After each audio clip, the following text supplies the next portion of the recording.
Hi, this is Jim Blasingame, the Small Business Advocate, and if you'll give me 3 minutes of your time, I'll help you have the maximum opportunity to find success.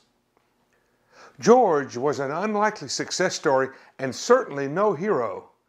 Reluctantly drawn into the family business, year after year he went about all of the duties of an owner from manager to visionary, and he experienced all of the realities of ownership, including the occasional brief indulgence in self-satisfaction, as well as the deferred gratification that is usually heavy on the deferred part. In his own eyes, George never quite measured up. His best friend left their small town and went off to make a fortune and travel the world. His brother went off to war and became a national hero. George, he stayed home in boring small town America and minded the family store. At a particularly low point in George's life, when it seemed all was lost, our small business owner did more than contemplate suicide. He stepped right up on its dark threshold and looked into that abyss. What created this sad scenario that threatened to put George over the edge? He was visited by one of the usual culprits that cast their shadow over so many small business owners like a ghost of decisions past. It was something about finances. And George wished he had never been born. But before he could carry out his act of desperation, George was given a gift. He was shown how the world would look if he had never lived, and it wasn't pretty. Yes, it's that George.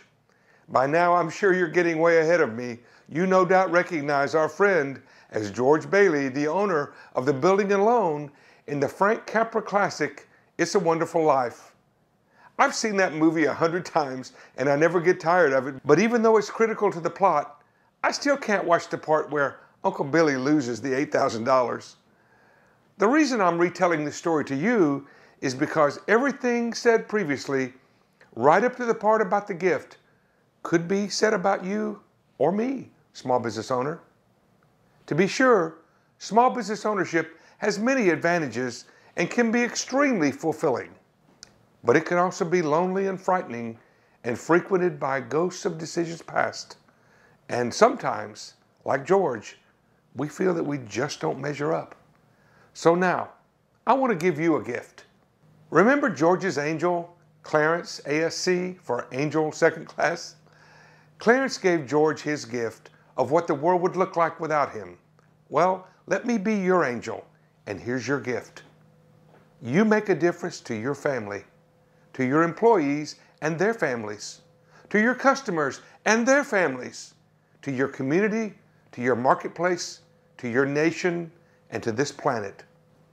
Without you, small business owner, the world would be like Bedford Falls without George Bailey. Not a pretty picture.